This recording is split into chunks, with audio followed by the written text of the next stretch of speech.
This man, his name is Talese. This year he's 94 years old. He's still going strong. This is his wife, Talese. For decades, they were the first couple of American literature in New York City. And I'm very proud to have him as my mentor. So about 30 years ago, I was in Beijing. I had just graduated from Yale College. And I was working as a high school teacher. But I wanted to become a writer. I was an English literature major at Yale. And so I met some journalist friends who introduced me to Talese. In the summer of '99, he came to Beijing to work on a story. And he needed a translator. So I became his translator for 6 months.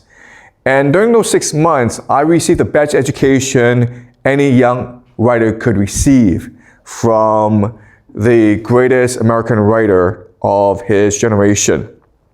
He practices an art called literary journalism.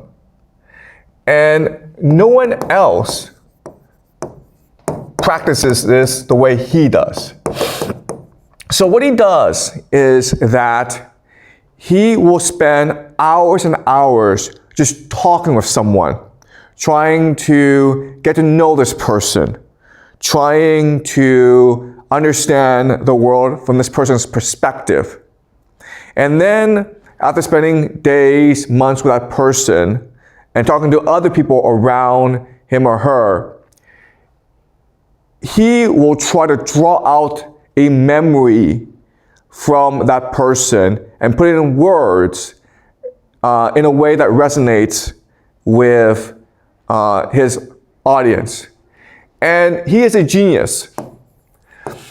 And when I mean he's a genius, I mean he is unique in what he does.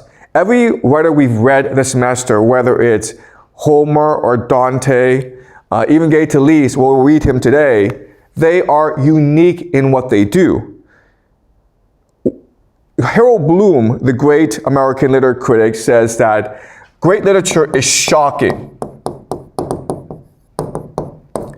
You read it and you are shaken by it in a way that you remember forever. It is a deep emotional experience that stays with you for the entire life. It shakes you in a way that forces you to reorientate your worldview. It forces you to better understand who you are, your place in the world, and your understanding of the world. And that's what Talese does. What he does is unique. No one else does what he does. No one else can do what he does, and it is shocking. It is shocking because it transcends time and space. Okay? His writing are able to transcend the time he's writing in and then spread across different cultures. So we will not fully appreciate his genius maybe until 50 years from now, 100 years from now. Okay? So he is mainly known for his journalism. He is the greatest journalist of his generation, probably the greatest journalist of all time. American journalism is dying, so people like him will no longer be able to work. These are his boxes. What's amazing about his boxes is that they are living souls, okay? You can't really see it because the picture quality isn't great. But what he does is that he turns each box into a unique soul with its own time, its own place, its own memories. And he uses these boxes in order to create articles and essays and books. Okay? So he takes memories of life, real memories of life, and turns them into great works of literature. He is mainly known for his book, The Kingdom of Power, which is about the New York Times. If you work for the New York Times, you still read that book today as a young journalist. He wrote a book called Honor Thy Father, which is about the American Mafia.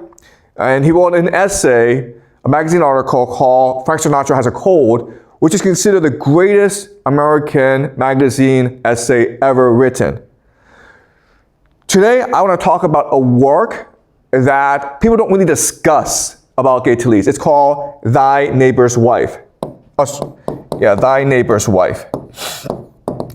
And this is a book that is one of the best-selling American books of all time. It sold millions of copies. It made him filthy rich. It made millions of dollars.